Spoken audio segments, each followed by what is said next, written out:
안녕하세요. 오늘 우리가 함께 떠나볼 이야기는요. 질병이 그저 신의 저주나 나쁜 공기 탓이라고 여겨지던 시대를 끝내버린 두 명의 위대한 과학자 파스테르와 코흐에 대한 이야기입니다. 이들이 어떻게 인류의 삶을 극적으로 바꿔놓았는지 그 거대한 혁명의 순간으로 지금 바로 들어가 보겠습니다. 자, 우리 한번 150년 전으로 시간여행을 떠나볼까요? 그때는요, 지금 생각하면 사소한 상처 하나가 목숨을 앗아갈 수도 있었고, 마을 전체를 휩쓰는 끔찍한 전염병은 도대체 왜 생기는지 원인조차 알 수 없는 그야말로 공포 그 자체였습니다. 보이지 않는 적 앞에서 사람들은 정말 속수무책이었죠. 대체 무엇이 이 캄캄했던 시대를 끝낼 수 있었을까요? 19세기면 과학이 엄청나게 발전하던 시기였는데 이상하게도 질병의 원인에 대한 생각만큼은 수백 년 전이랑 크게 다르지 않았어요. 당시 사람들은 도대체 이 죽음의 공포를 어떻게 설명하려고 했는지 한번 자세히 들여다보죠. 그때 질병의 원인으로 가장 유력했던 건 크게 두 가지였어요. 하나는 썩은 쓰레기나 시체에서 나오는 나쁜 공기, 이걸 미아지마라고 불렀는데 이 독가스가 병을 옮긴다는 믿음이었고요. 다른 하나는 더 오래된 생각인데 병이 바로 죄에 대한 신의 벌이라는 거였죠. 그러니 해결책도 뻔했습니다. 향초를 피워서 공기를 정화하거나 간절히 기도하는 수밖에 없었죠. 하지만 이런 방법들로는 무섭게 번지는 전염병을 막을 수 없었습니다. 그리고 여기에 이 모든 혼란의 배경에 아주 끈질기게 버티고 있던 또 하나의 이론이 있었습니다. 바로 자연 발생설인데요. 썩은 고기에서 구더기가 저절로 생겨나는 것처럼 생명은 생명이 없는 물질에서 그냥 자연적으로 발생한다는 생각이었죠. 수세기 동안 아리스토텔레스부터 내려온 누구도 의심하지 않았던 거대한 통념이었습니다. 바로 이 통념에 한 과학자가 정면으로 도전장을 내밉니다. 그의 이름은 루이 파스테르입니다. 맞습니다. 수백 년간 이어져 온 낡은 생각을 과감하게 깨부순 과학자, 바로 루이 파스테르가 오늘의 첫 번째 주인공입니다. 그는 눈에 보이지 않는 아주 작은 세계, 이 미생물의 세계에 질병의 거대한 비밀이 숨어 있다고 확신했거든요. 자연에서 무한히 작은 것들의 역할은 무한히 크다. 이 한마디에 파스테르의 모든 신념이 담겨 있다고 해도 과언이 아니죠. 그는 이 보이지 않는 존재들을 세상 사람들 눈앞에 똑똑히 보여주기 위해서 과학 역사상 가장 우아하고도 명쾌한 실험 하나를 설계합니다. 자, 이게 바로 그 유명한 백조목 플라스크 실험입니다. 한번 보세요. 정말 기가 막히게 간단하면서도 우아하죠?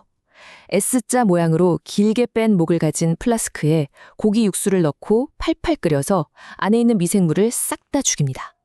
공기는 S자 굴곡을 통해 들어올 수 있지만 공기 중에 떠다니던 먼지나 미생물들은 이 구부러진 목에 딱 걸려서 육수까지 닿지는 못하는 거죠. 결과는 어땠을까요? 놀랍게도 육수는 몇 달이 지나도 썩지 않고 맑은 상태를 유지했습니다. 하지만 이 플라스크의 목을 딱 부러뜨리자마자 어떻게 됐을까요? 공기 중에 미생물들이 바로 들어가서 육수는 금세 썩어버렸습니다. 이걸로 게임은 끝났습니다. 생명은 저절로 생겨나는 게 아니라 외부에서 들어온 미생물로부터 시작된다는 사실이 완벽하게 증명된 순간이었죠. 이 엄청난 발견, 당연히 실험실에만 머물지 않았습니다. 곧바로 우리 실생활에 적용됐는데요. 와인이나 우유를 적당한 온도로 살짝 가열해서 몸에 해로운 균만 콕 집어 죽이는 저온 살균법으로 이어진 겁니다. 우리가 마트에서 파스테르 우유 같은 걸 볼 수 있는 게 다 이분 덕분인 거죠.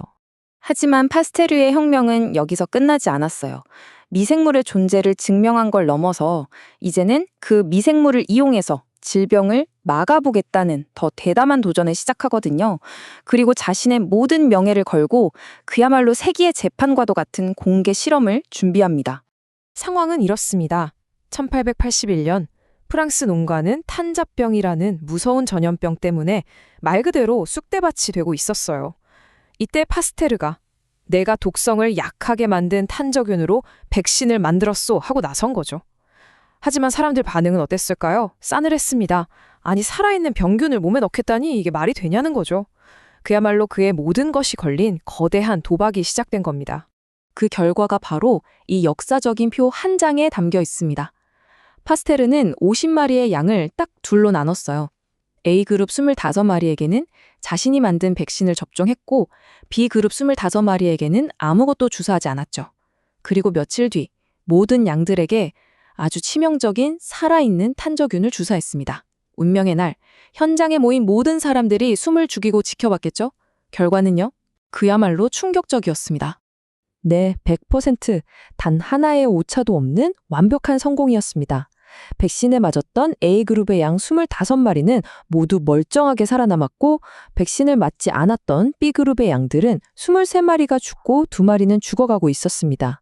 이 하루의 극적인 실험으로 모든 의심은 눈 녹듯 사라졌고 인류는 드디어 백신이라는 새로운 시대로 들어서게 된 겁니다. 이 성공을 발판으로 파스테르의 연구는 정말 무섭게 가속도가 붙습니다. 1881년 탄저병 백신을 시작으로 1885년에는 광견병에 걸린 9살 소년 조세프 마이스터를 광견병 백신으로 살려내면서 인류를 구원했고요. 마침내 1888년 전염병 연구의 세계적인 중심지가 되는 파스테르 연구소가 문을 열게 되죠. 자, 파스테르가 보이지 않는 범죄자, 즉 미생물이 존재한다고 외치며 거대한 문을 열었다면 그 문으로 성큼성큼 걸어 들어가서 범인들의 몽타주를 하나하나 그려낸 명탐정이 있었습니다. 바로 로베르트 코크입니다. 그는 특정 병을 일으키는 특정 세균을 정확하게 콕 집어내는 아주 체계적인 방법을 만들어냈죠. 코크는 그냥 감으로 범인을 지목하지 않았어요. 아주 엄격하고 과학적인 일종의 범인 식별 수칙이 만들었죠. 이게 바로 미생물학의 골든 스탠다드, 즉 황금률이 된 코크의 4원칙입니다. 어떤 병에 걸린 동물에겐 반드시 그 균이 있어야 하고 그 균을 따로 키울 수 있어야 하고 그걸 건강한 동물에 넣었을 때 똑같은 병이 생겨야 하고 마지막으로 그 병든 동물에게서 다시 똑같은 균이 나와야 한다는 이 4단계를 모두 통과해야만 진범으로 인정해 주는 거죠. 이 막강한 수사 원칙을 손에 쥔 코흐는요. 당대 최악의 질병이라는 연쇄살인마들을 차례차례 검거하기 시작합니다. 1882년에는 인류를 오랫동안 괴롭혀온 결핵의 범인, 결핵균을 찾아냈고요. 1883년에는 콜레라균을 분리해냈죠. 특히 콜레라가 나쁜 공기가 아니라 오염된 물 때문에 퍼진다는 걸 증명한 건 앞으로 도시의 모습을 완전히 바꿔놓는 위대한 발견이었습니다. 파스테르와 코흐, 이 두 거인의 발견은 단순히 의학 교과서 몇 페이지를 채우는데 그치지 않았습니다. 인류가 살아가는 방식 자체를, 사회 전체를 뿌리부터 뒤흔들어 놨죠. 바로 공중보건이라는 개념이 탄생한 겁니다. 세균설이 진짜 위대한 이유가 바로 이겁니다. 병의 원인이 세균이다 에서 끝난 게 아니라는 거죠.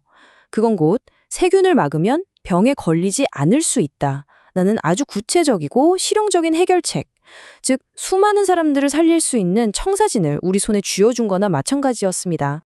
병의 원인이 세균이라는 걸 알고 나자 정말 모든 게 바뀌기 시작했어요. 이전에는 상상도 못했던 일들이 벌어진 거죠. 의사들이 수술 전에 드디어 손을 씻기 시작했고요. 도시들은 더러운 물이 흘러다니던 하수도를 정비하고 깨끗한 물을 공급하기 시작했습니다. 손 씻기, 소독, 깨끗한 물, 그리고 환자 격리. 지금 우리에겐 너무나 당연한 이 위생의 기본 원칙들이 바로 이때 만들어진 겁니다. 그 결과가 어땠을까요? 이 그래프를 한번 보세요. 정말 말도 안 되는 변화가 일어납니다. 공중보건이라는 개념이 도입되고 불과 몇십 년 만에 전염병으로 죽는 사람들의 수가 절반 이하로 뚝 떨어져요. 이건 인류 역사상 가장 빠르고 가장 극적인 생명의 혁명이라고 할 수 있습니다. 파스테르가 남긴 또 다른 유명한 말이죠. 기회는 준비된 자에게만 미소 짓는다. 이 모든 기적 같은 변화는 그냥 하늘에서 뚝 떨어진 게 아니었습니다. 수많은 비난과 실패 속에서도 끈질기게 진실을 파고들었던 준비된 정신들이 만들어낸 필연적인 결과였던 거죠. 파스테르와 코흐가 닦아놓은 이 길 위에서 우리는 지금 살아가고 있습니다. 그들이 남긴 위대한 유산 덕분에 오늘을 살고 있는 거죠. 자, 그렇다면 이제의 질문은 우리에게로 향합니다. 인류를 위한 다음번의 위대한 공중보건 혁명은 과연 무엇이 될까요? 그리고 그 혁명을 위해서 지금 우리는 무엇을 준비해야 할까요?